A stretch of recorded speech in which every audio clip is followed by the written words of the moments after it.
Welcome back. How can we teach young children about different religious holidays in a fun and engaging way? Today you're about to meet someone who is undertaking this very task. Jennifer Weiland recently released an activity book for young children to help them understand and engage with Ramadan. Let's sit down and learn more about her book, Celebrate Ramadan. Welcome to the show, Jennifer. Thanks for having me. So I want to ask you, how did the idea of a children's book come to your mind, specifically on Ramadan, I guess? Initially, the idea came from when me and my husband were talking about Ramadan. I converted last year, and we were talking about Ramadan because it was going to be my first Ramadan, so I was very excited about it. And we were talking about night prayers, and we sort of got on the topic of the younger children that don't partake in the night prayers. They're sort of left to their own devices, and I thought that'd be kind of cool if there was like an activity or something for them to do. And then I thought of an activity book because I remember as a child I would often busy myself with activity books. You know, it's about 30 minutes to an hour a day, or however long you can hold your attention for that long. But that's initially how I came up with the idea for doing So I know you mentioned night prayers really quickly. Is the idea of the book, well, I'm guessing, is it specifically for nighttime activities, or is it kind of, that was the idea that sort of stemmed or that sparked your interest about creating an activity book, and now it's become broader than that? Yeah, it was initially for night prayers only, or not only, but for the kids to keep themselves busy during night prayers. But it's an activity for a child to do whenever they feel like doing it. It's daily activities, so it goes by the day.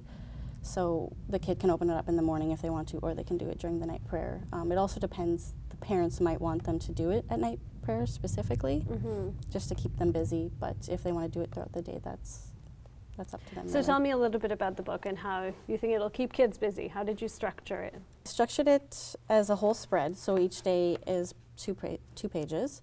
There is a checklist that I have given for the child to do every day that they have to check off, and that day is done. The everyday includes the Canadian curricula integrated into Islamic studies. What I have done for the checklist itself, every day the kid is to read the Quran, and it can be left to the parent to decide if it's just the verse that is included on every single day, or if they want them to do a specific ayah or even recite the night prayer for that day. That's up to the parent to decide what they feel like their kid is capable of doing. And then there's prayer, so again, up to the parent if they want their child to do one prayer or all five prayers. That's whatever they think that their child can do. And fasting, that can just be eating healthy. It doesn't have to be fasting, because obviously not every kid's going to want to fast for the whole month, or even for a whole day. That's up to the parent as well as the child to figure that out if they want to. So are these that you're talking about, are those the check marks of the... Yes. So for each day you fill out if you've prayed, if you've fasted, if you're eating healthy, and then all that kind of stuff. There's good deeds and everything, so the parent can decide if what the kid wants to do for the good deed. If the kid has their own decision of what they want to do, then they can tell the parent that, and they can do that.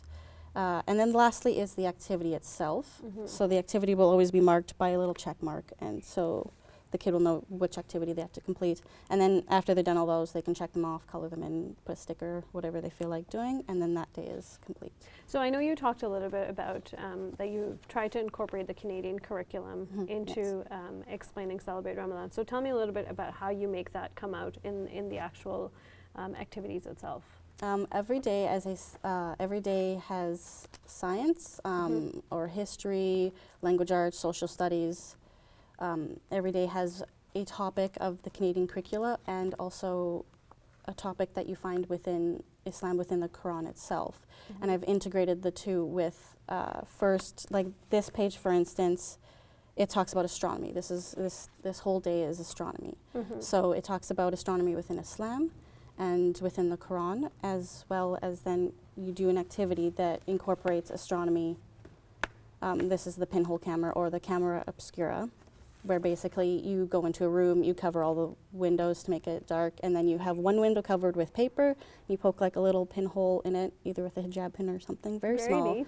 And then you take a blank piece of paper and you hold it in front of the hole, and you'll see a upside down version of what's outside the window. So is the idea that the activities are primarily the way that you incorporate the Canadian curriculum and do different activities into that? Yes, mostly.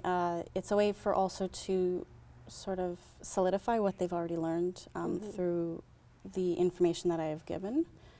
It's also just a fun way for them to learn, maybe not particularly on that subject, but to be able to learn more about that subject. Like the camera obscura or the pinhole camera is not, it is something that they used for astronomy, but it is also just another, it's just a scientific experiment. And I guess it's a really nice link between relating your Canadian curriculum and something like astronomy and then linking it back to Islamic concepts. It's something that a lot of schools do have. They have a small version of it. Not every school has something like a camera obscura, depending on where you are. But a lot of schools do have it, so it's something fun for kids that maybe don't get that opportunity to do that.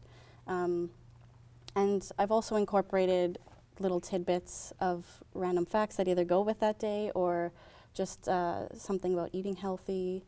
On the astronomy day in particular, I included a little fun activity of taking like white Christmas lights and putting them out in your yard, if you have a backyard, and you can do either the constellations that I have on the page or making your own constellations or whatever, and then you do the camera obscura, and then you can see your own constellations in there. I think it definitely keep kids entertained for more than an hour. Yeah, some of the activities are a little longer than an hour, but I mean, if the kid's having fun, then that's really all that's the point. So. Now, tell me a little bit. I know the book is in black and white. Yes. So was that an intentional, and what was the rationale behind it?